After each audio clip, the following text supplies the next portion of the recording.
Hola, les saluda nuevamente Nora Duimovich, docente de la Cátedra de Farmacología Básica de la Facultad de Ciencias Médicas de la Universidad Nacional de La Plata. En esta oportunidad, para contarles en un video perteneciente al tema de farmacocinética una historia y tratar de develar una incógnita de ¿por qué se llama volumen de distribución aparente? Bueno, para tratar de explicar esto, vamos a empezar primero contando una historia. Bueno, cuando nosotros compramos la casa en la que vivimos, nos dimos cuenta que en el patio había un tanque cisterna para juntar agua de lluvia para regar las plantas. Y quisimos averiguar la capacidad de colección de agua de ese tanque cisterna. Queríamos saber cuál era el volumen de líquido que podía albergar esa cisterna. Entonces, tratando de pensar cómo hacer para sacar las cuentas de un volumen de un tanque con una forma tan rara, se nos ocurrió que podíamos hacer una especie de experimento para tratar de averiguar con exactitud cuánto era el volumen que podía albergar esa cisterna. Así, compré aspirinas y utilicé 2 aspirinas que traen 500 miligramos cada una, así que con esas 2 aspirinas junté 1000 miligramos y las partí bien finitas, bien chiquititas, las trituré con un mortero para que nadie perdiera tiempo en la disolución de esas partículas y volcamos todas las partículas de aspirina adentro del tanque. Revolvimos rápidamente, la disolución fue inmediata. Habíamos dado la orden de que nadie abriera ninguna canilla para evitar que se perdiera volumen del líquido que estaba contenido en esa cisterna. Y al ratito sacamos muestras, juntamos 1 litro de agua con aspirina diluida de 3 sectores. 1 litro lo juntamos de la parte superior, 1 litro de la parte media y 1 litro de la canillita de abajo. Tomamos 3 litros de agua en 3 Erlenmeyer y llevamos a analizar esas muestras a un laboratorio para que nos dijera qué cantidad de aspirina había en cada una de esas muestras. Bueno, a los pocos días nos dieron el resultado y el resultado era en las 3 muestras lo mismo. Habían 1 miligramo de aspirina en cada litro de esa solución. Así que pudimos hacer, por una regla de 3 simple, el cálculo sencillo para ir descifrando cuánto volumen había. Y sacamos esta cuenta. Dijimos, si 1 miligramo está disuelto en 1 litro de solución, los 1000 miligramos que echamos nosotros, ¿en cuántos litros de solución van a estar? La cuenta es sencilla y nos dio 1000 litros. Y entonces pudimos calcular el volumen de esa cisterna tan rara, es decir, hemos calculado el volumen de distribución de una droga en el patio de casa. Además de hacer la cuenta por regla de 3 simple, podríamos haber utilizado la fórmula para calcular el volumen de distribución que relaciona a la dosis con la concentración, de ahí que volumen de distribución es igual a dosis sobre concentración. La dosis se mide en unidades de masa, gramos, miligramos, y la concentración en unidades de masa y volumen, así que serán en gramos o miligramos por decilitro. Entonces, al tachar gramos con gramos o miligramos con miligramos, la unidad de capacidad pasa a ser la unidad de nuestro volumen de distribución, en esta oportunidad expresado en litros. Pero bien, me gustaría dejar en claro algunas consideraciones con respecto a nuestro experimento en el patio de casa. Tener en cuenta que la disolución de la droga fue instantánea. No se perdió tiempo, ya la habíamos triturado antes, pero la disolución fue instantánea de la aspirina en todo el tanque. Fue homogénea, en las 3 muestras obtuvimos la misma cantidad, no importaba de dónde hubiéramos sacado las muestras para llenar los Erlenmeyer. Parece tiene una forma rara, pero en realidad es un tanque que se llama monocompartimental porque están comunicadas, es un solo tanque y tiene una característica más, que es que no se perdió nada de agua porque habíamos prohibido abrir cualquier canilla para que no hubieran pérdidas. Así que esas 4 características, disolución instantánea, en forma homogénea, en un modelo monocompartimental y sin pérdidas, nos permitió obtener el volumen de distribución real de una droga. Bueno, y el éxito de nuestro cálculo nos envalentonó para emprender una serie de experimentos, pero esta vuelta en humanos. Así que conseguimos un voluntario que prestara su organismo para que le inyectáramos 1000 miligramos de aspirina. Otro voluntario tomaba con un cronómetro, tomaba el tiempo, y había otro voluntario que del otro lado iba tomando las muestras de sangre a medida que iba pasando el tiempo. Bien, pusimos en marcha el cronómetro y empezó nuestro experimento.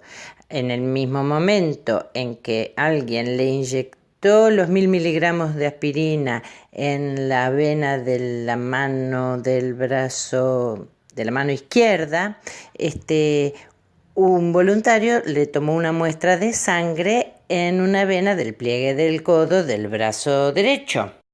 A esa muestra la llamamos muestra número 1. Antes de mandar la muestra a analizar, ¿podrían decirnos, anticiparnos cuánto creen que había de concentración plasmática de droga en la muestra número 1? Bueno, creo que todos habrán adivinado. La respuesta es 0. No había llegado la droga al brazo derecho, al pliegue del codo del brazo derecho, porque recién estaba ingresando por el territorio venoso del miembro superior izquierdo, debía llegar por vena cava, tenía que llegar al corazón derecho, pasar por la circulación menor, volver por las venas pulmonares hacia las cavidades izquierdas, recién después salir por la arteria aorta, pasar por todas las arterias del organismo y recién después nosotros íbamos a encontrar la droga en el momento en que íbamos a sacar sangre en el pliegue del codo del brazo derecho. Pero todo eso demanda un tiempo que todavía no había pasado, era nuestro tiempo 0. Bien, entonces decidimos planificar muy bien las extracciones de las muestras de sangre y planificamos una a los 8 minutos de haber empezado el experimento, otra a los 10 minutos, tomamos una tercera muestra a los 20 minutos, otra a los 40 minutos y otra cuando se cumplió 1 hora de haber iniciado todo, es decir, a los 60 minutos. Los valores que obtuvimos en cada una de estas muestras son el valor que corresponde al punto de azul, rojo, verde, amarillo y fucsia, que son los valores en miligramos por litro que obtuvimos de concentración plasmática. Muy bien, teníamos dosis y concentraciones plasmáticas varias para sacar el volumen de distribución. Entonces decidimos hacer la cuenta y dijimos, vamos a escribir la dosis, que eran 1000 miligramos, dividido la concentración plasmática. Pero empezamos a discutir entre nosotros porque teníamos varias concentraciones plasmáticas para ubicar en el denominador. Había quien opinaba que la concentración plasmática que teníamos que escribir en el denominador era 18, la que corresponde al punto azul. Había quien decía que no, que tendría que haber sido 14. Otro decía, no, fíjate bien, usemos 10, queda redondo. Otro decía, no, pero usemos 5. Y así estábamos discutiendo y teníamos infinitas concentraciones plasmáticas que están representadas en los infinitos puntos de la línea curva que se forma al unir estos puntos y que nosotros conocemos como perfil plasmático de una droga después de su administración intravenosa en bolo.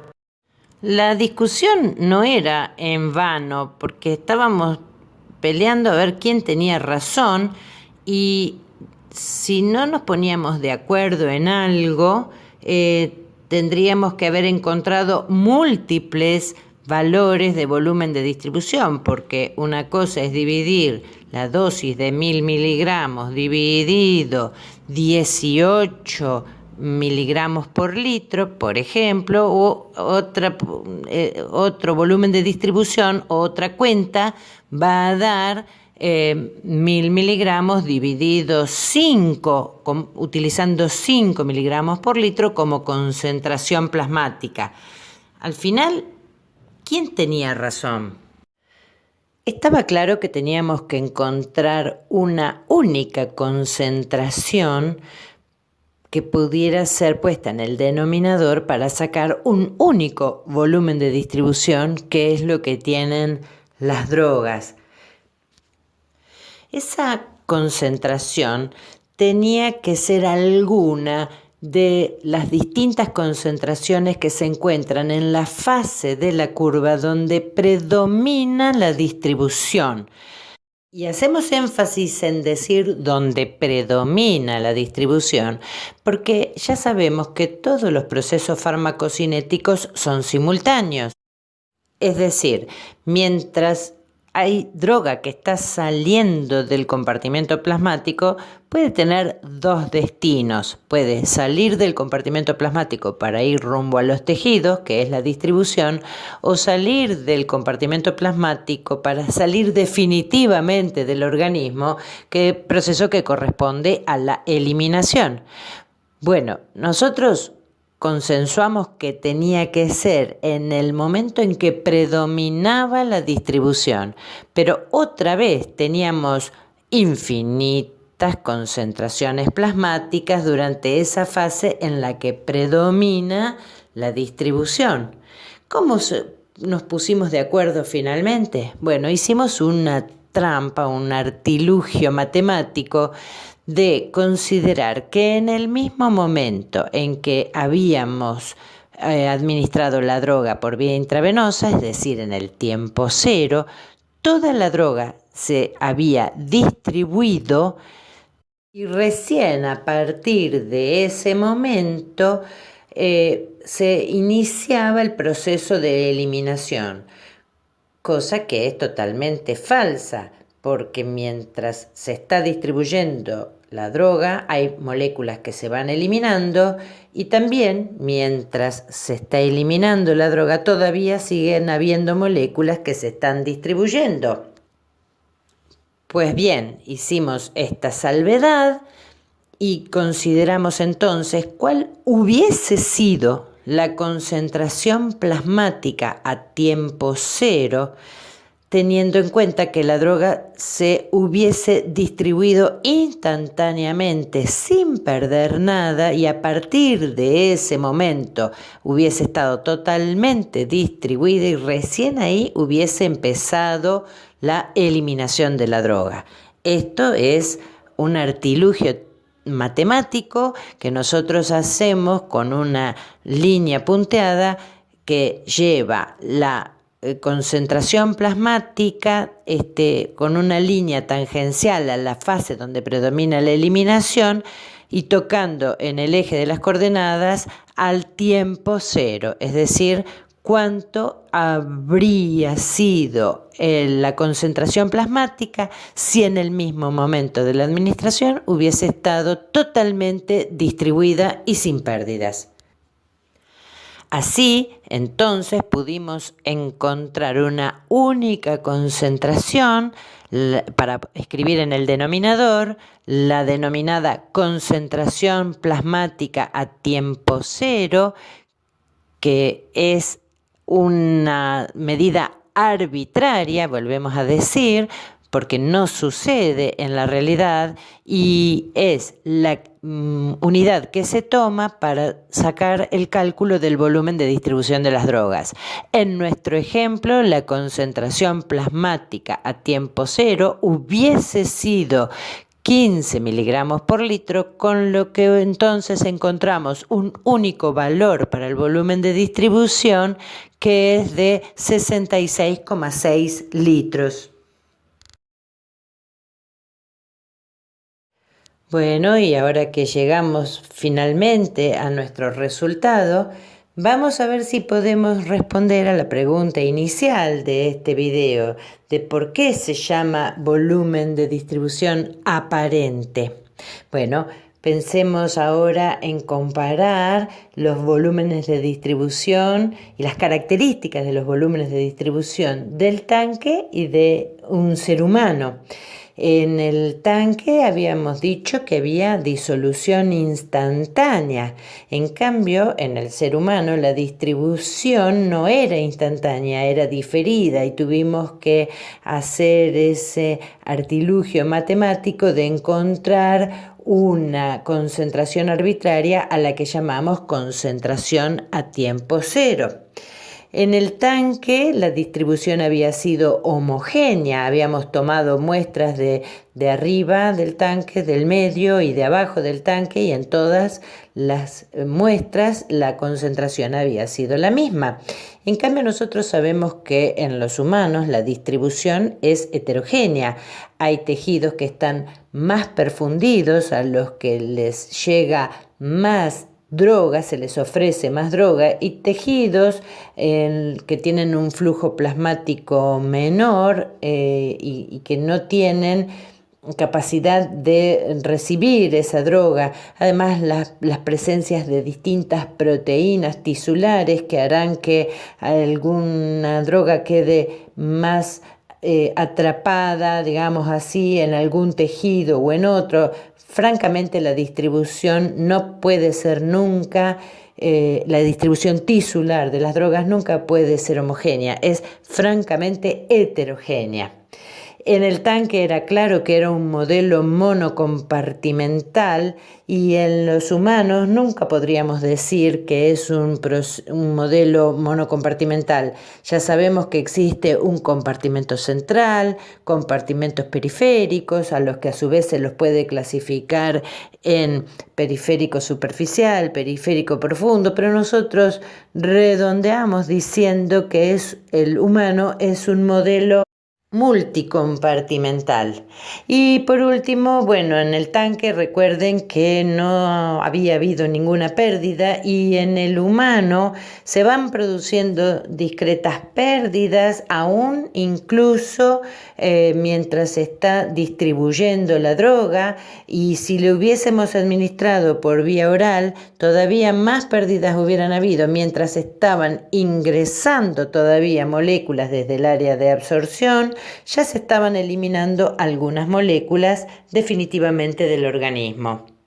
Así que creo que queda bien justificado pensar que el tanque tenía un volumen de distribución real, coincidía con lo que decía el fabricante, que ese tanque tenía 1000 litros, y el humano entonces nunca puede tener un volumen de distribución real porque todas las características que tenemos en cuenta para sacar el cálculo del volumen de distribución son todos artilugios, son todas convenciones que nosotros hacemos para encontrar entonces un volumen de distribución aparente. Bien, y entonces finalmente, esperando haber aclarado un poco el misterio de por qué se denomina volumen de distribución aparente, les recomiendo revisar este video y los videos oficiales de la Cátedra de Farmacología que están disponibles en el entorno. Y para despejar cualquier otra duda, nos encontramos en los trabajos prácticos. Que tengan buena semana.